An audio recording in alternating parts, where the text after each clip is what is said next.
Oh Sega, would you please release a compilation of classic Sonic games remastered for modern platforms?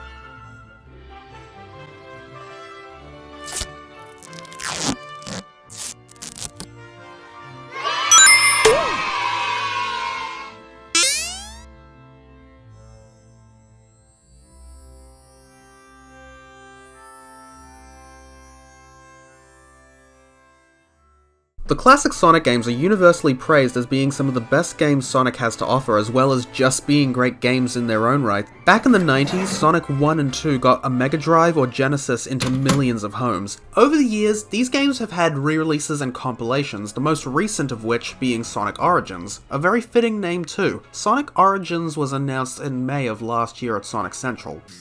We are also excited to announce we're working on a new compilation for next year that showcasing what looked like the mobile remasters of Sonic 1, CD, and 2, which in itself was exciting because up till now, the mobile versions of Sonic 1 and 2 developed by Christian Whitehead, the Taxman, and Stealth, Simon Tomley, in 2013 were the definitive versions of these games built from the ground up in widescreen with bug fixes, and in the case of Sonic 2, a restored scrapped zone, but were never released on any other platforms, unlike Sonic CD. Sonic CD was originally made for an add-on called the Sega CD. Because of this, it was more rare and expensive, and was only ever re-released as its 90s PC port and on the compilation Sonic Gems collection, and had a reputation for being that obscure classic Sonic game not many people had played. In 2011, Christian Whitehead developed a remaster built from the ground up, fixing most of the issues of the original game, and unlike Sonic 1 and 2's remasters, the 2011 version of CD also re-released on PC, Xbox 360, and PS3, ensuring the game was no longer obscure. But it's weird, Sonic 1 and 2 were always stuck on mobile, which is strange because they were pretty much perfect. Sonic 3 and Knuckles, however, never got this treatment. While Sonic 1, 2, 3, and K were all re-released multiple times over, unchanged from their Mega Drive releases, Sonic 3 and Knuckles would no longer get re-releases due to several tracks from its OST being composed by Michael Jackson and his collaborative associates. It was the 90s. Both he and Sonic were popular, he wanted to be involved. However, since 2011, Sega and all associates with the soundtrack had been tied up in some legal mess that's yet to be followed up on. Roughly around a year after being announced, with basically no updates or news out at all, it was going around Twitter that the following day there would be a trailer, to which I put a thought out. Could you imagine if they expanded the story of each game by showcasing what was in the Japanese manuals to image slideshows in the Mania art style? Or even better, some animation?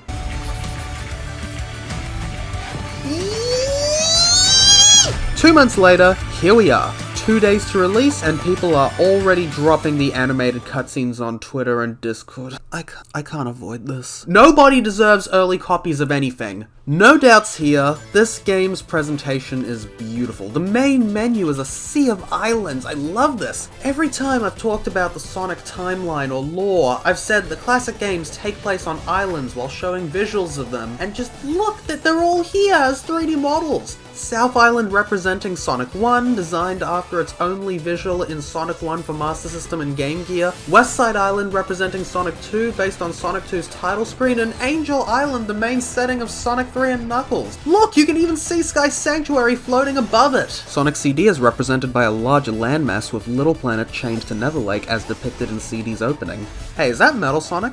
Although, in my headcanon, I thought this was on South Island because, you know, the little lake here, but it's up to interpretation, I guess. And look, even Sonic Spinball and 3D Blast are represented here with Eggman's Fortress and Flicky's Island. Those games aren't even part of the collection, but I'm glad they're represented as they were the other 2 games on the Mega Drive for the classic Hey, get out of here! Speaking of Sonic Jam, the music here is a remix of the theme from Sonic World. How amazing is that? I love this theme! There's also a button here to see manuals and... I'm sorry, we're in this stage of life where instead of being part of the game's software, they flat out give you a QR code and say, go use your phone. I don't know why, but that's so funny to me, that you have to leave the game and use another device to read up on how the game works. Which is a shame, because this is actually a pretty well-made manual. I wouldn't mind having this printed on a piece of paper, have this been a physical release. Starting this up, I have 100 coins, and I've apparently already unlocked mirror mode for all games. Isn't that supposed to be a reward for beating them? I guess this must be because I digitally pre-ordered the game. I definitely didn't get the digital deluxe. Hey Sega, what's with all the digital deluxe pre-order charts you're doing now? Just like with colors, I'm not exactly sure what's being paid for here. What is bonus character animation supposed to mean? Feels weird you have this leering over me as DLC. All it really does is let you zoom in on the islands and look at the Generations classic models moving about, as well as giving you music to listen from games that aren't in this collection, but they are all labeled incorrectly. Oops. Another thing this game shares with Colors Ultimate is a change I'm not so sure about. There's a debate to where in modern day gaming, if lives need to exist. Personally, I think it depends on how the game in question is designed. So, Sonic Colors Ultimate does away with lives altogether. When images of Ultimate started to come out, fans were quick to note the lives counter had a Tails icon instead of Sonic, who is not seen on screen, leading to the assumption that Tails would be playable. And while we were wrong, Tails did get a bigger role in the form of a Mario Kart Lakitu in exchange for collecting his icon, and since Sonic no longer has his life icon, is replaced with the Tails one. Yeah, like, that's not confusing in the slightest. And since there are no lives in the game, the lives you collected in the Wii version are replaced with coins that can be used to buy extras like cosmetics. That's a very clever idea, I like that. However, this same mentality carries over to Sonic Origins. Each game has both an anniversary mode and a classic mode. Classic mode plays exactly as the games always have, and displays in 4x3 with borders. Borders, I may add, that if you want more of, you need to buy as DLC, while Anniversary Mode is the remastered versions of the games in widescreen, now including Mania's Drop Dash. But another change was made. Now there are no lives. You can die and respawn infinitely. Just like Colors Ultimate, lives you pick up in-game are replaced with coins that are used to unlock content. But also like Colors Ultimate, they changed the HUD to reflect this.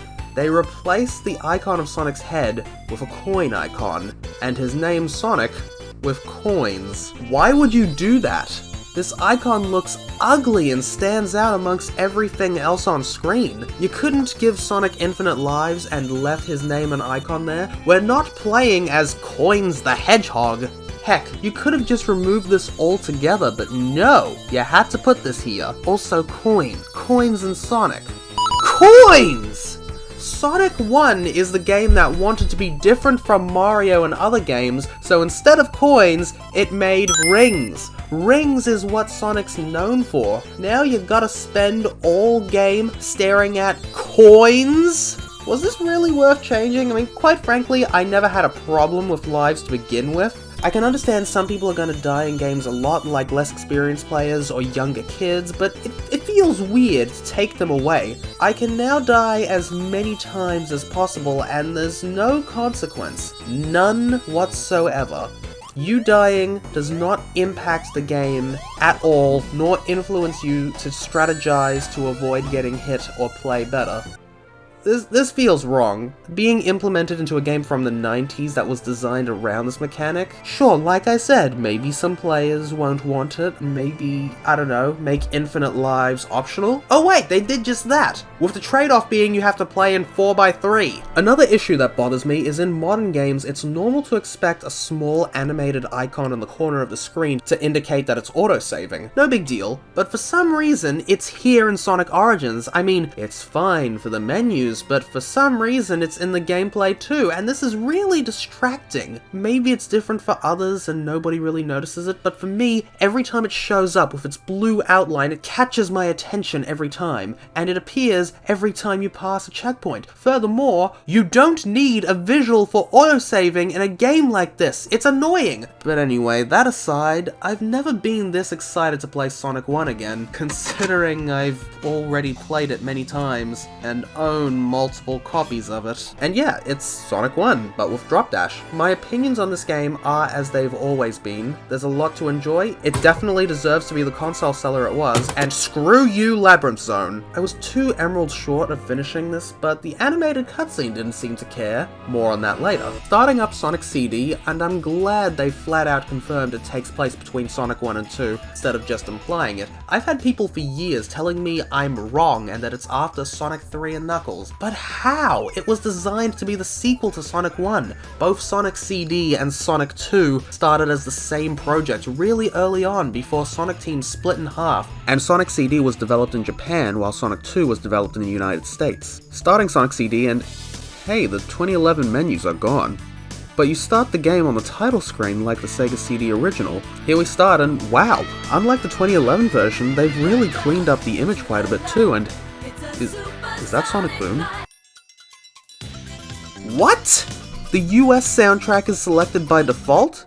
Why? I mean, the US soundtrack does have some bangers, but I thought it was generally accepted that the Japanese and EU was the main version and more fitting. Okay, I can change it in the menus, it works like the Sega CD version, but the sub-menus are still the same ones from 2011. So why cut out the middleman like that? By the way, let's take a look at Classic Mode. I'm curious to see if it has the original opening, and no, it's the same. Which feels like a missed opportunity, as not many people have seen the Sega CD original version of the opening. Actually, Classic Mode is also the 2011 version, but in 4x3. Actually, this goes for all the games in Origins. I just assumed the classic versions were emulated, but they're the same version of the games as Anniversary Mode, just without the additions of Drop Dash and that stupid coin system. By the way, in CD, if you go to the past and future, the P and F icons just kind of overlay the coin icon. Oops.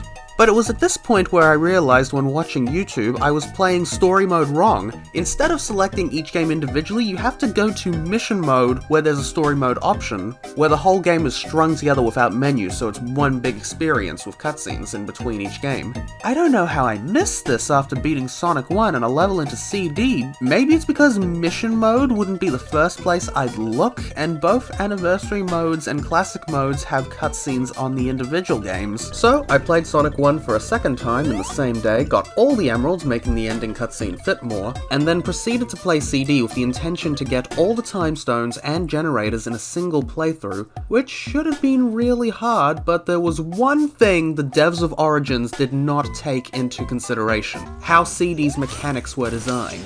When passing a past or future sign, you need to find an area long enough to keep the speed up long enough to reach 88 miles per hour, or something like that. And it's up to the skills of the player to keep that pace going without interruption. But in Origins, you have a drop dash, meaning...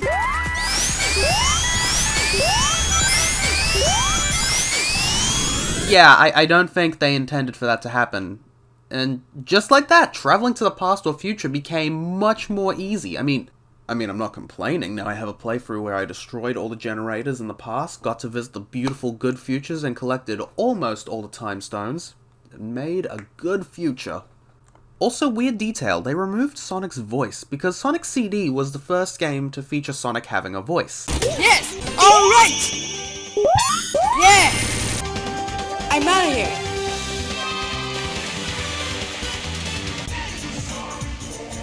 See, I told you Classic Sonic is a kid, but for some reason it's gone in Origins. I would have assumed it was some sort of bug during porting, but no, they deliberately removed the files. Is it because Classic Sonic has been portrayed as mute since Generations?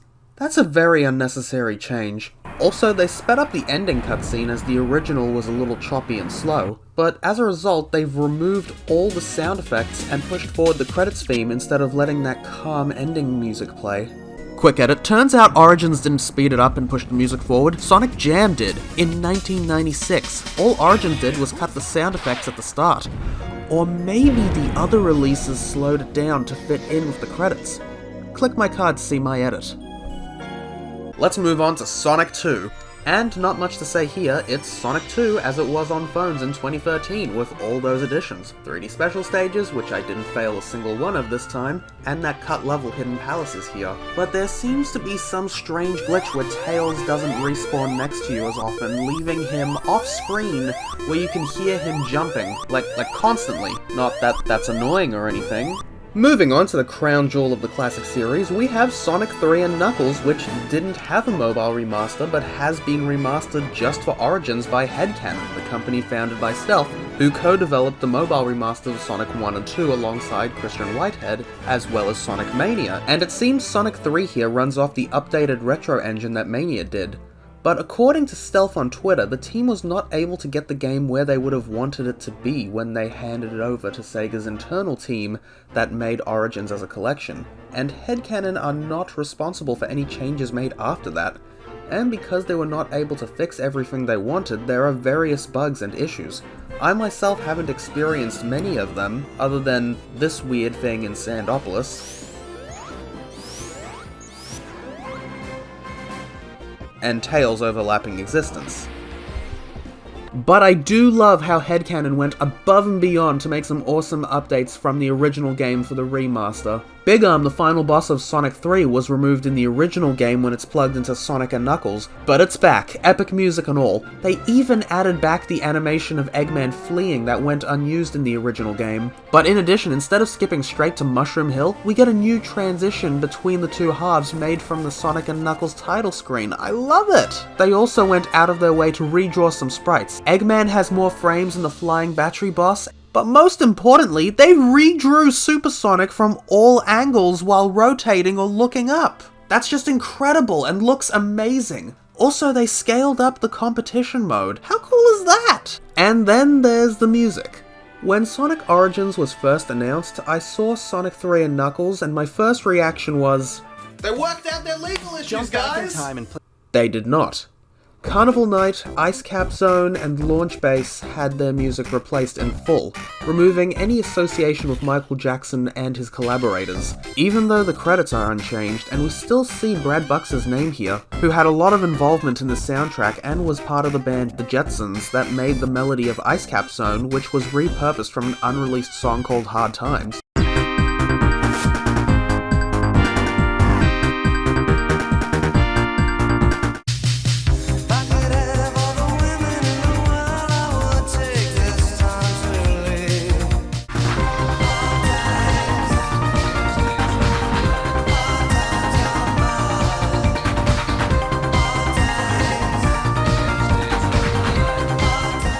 And I only feel the slight amount of pain when Icecap Zone starts and doesn't have my favourite track in the entire Sonic 3K OST. Anyway, the tracks included were originally featured in the 90s PC port Sonic 3 Collection in MIDI format.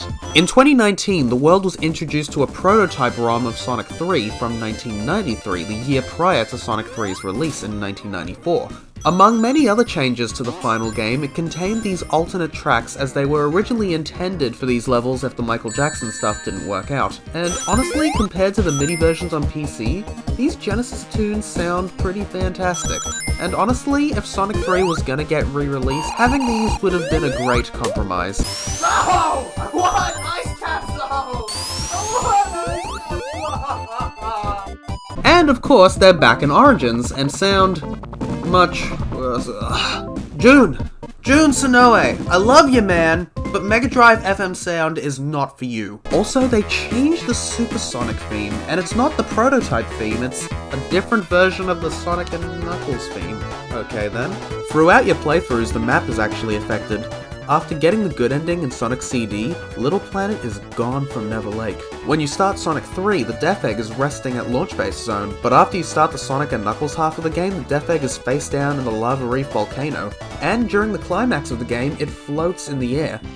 Details like that, I think, are pretty awesome. Another weird thing is when you start playing as Knuckles, it shows the intro cutscene from Sonic and Knuckles, which is in Mushroom Hill. But since this is Sonic 3 and Knuckles, you start at Angel Island Zone, and will end up at Mushroom Hill later on. That's weird, right? Also, Christian Whitehead's 2014 prototype shows this cutscene was changed to Angel Island Zone, and from what I understand, even though Christian Whitehead this time round had no involvement with the Sonic 3 remaster and Origins, that prototype was used as a basis to some extent. I know at least that the Blue Sphere stages were ported over to Mania and then reused here, so honestly, I don't know what's going on.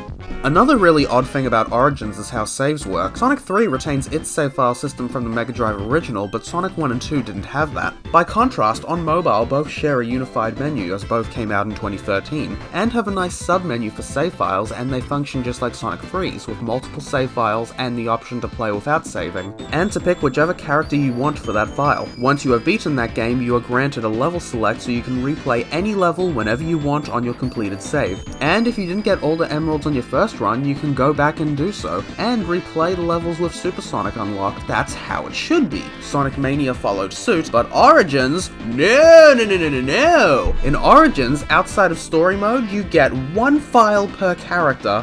This time when you load a file, it brings you to the last checkpoint you cross instead of the start of the zone, hence the constant auto-saving. But the worst part is once you've beaten a game, returning to that file and continuing brings you right in front of the final boss and does not allow you to choose any level on your completed file. Meaning not only are you unable to replay the game with Supersonic, but you can't go back for any emeralds you missed. You have to get them in a perfect run.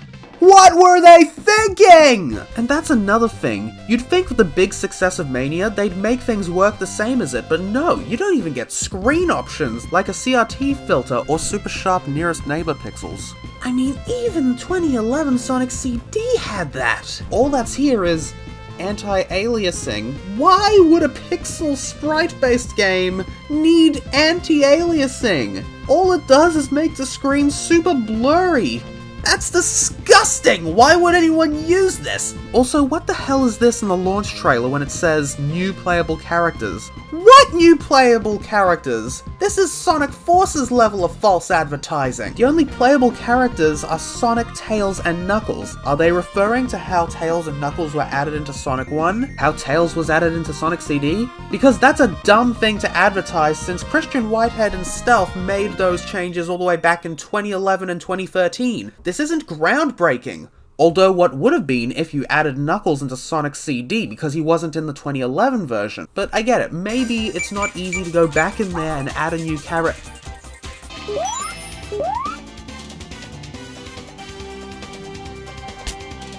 Modders do what Seg don't. Okay, moving on from the negatives, let's talk about the cutscenes. In the old days of 80s and 90s, story wasn't always presented in-game. A lot of the time it was in manuals, and the classic Sonic games are no different. These manuals had minor summaries of the game's plots giving context to what you see in the games. Well, the Japanese ones did. The American ones just kind of did whatever. And the European versions just got sloppy seconds. The hell is going on in Sonic CD? Did they really think they could pass off Amy as Sally Acorn? But it's simple stuff. Sonic 1, Sonic discovers his animal friends are trapped inside Badniks, leading him to go after Eggman, and so on and so forth. Hey Channel Pup, look, Amy has tarot cards now. It's so cool to see the classic game stories expanded like this. Who could have possibly predicted they'd present the material from the manuals in CD-esque animation? And I really like how they even showcased how Tails used to be bullied for his two-tailed birth defect, only to have those other foxes pay for it. My headcanon was one day Sonic found an abandoned biplane on South Island and painted his name on the side of it and just started flying it to other islands. But here he kind of already has it. And look at them in this modern looking city, almost as if it's foreshadowing their future adventure. Their Sonic adventure, that is. Overall, there is clearly a lot of attention to detail and care given to many aspects of this collection, but the sheer amount of neglect and terrible decisions can't be overlooked either. But at the end of the day, it falls into the same category as Super Mario 3D All-Stars. With all its issues aside, it's a compilation of some of the most iconic games in the series, and now on current platforms. While I am doubtful that most of these issues will be patched out, who knows, even 3D All-Stars fixed some of its issues despite being minimalist. So if you've never played these games before, I'd definitely recommend picking Origins up. I think Origins barely scrapes by with its future in the unknown. At least it won't be discontinued. Wait, they unlisted Sonic 1, 2, 3K and CD on both PC and console? Are they crazy? So now nobody can get the console version of CD standalone? And you can't buy the Genesis games on Steam?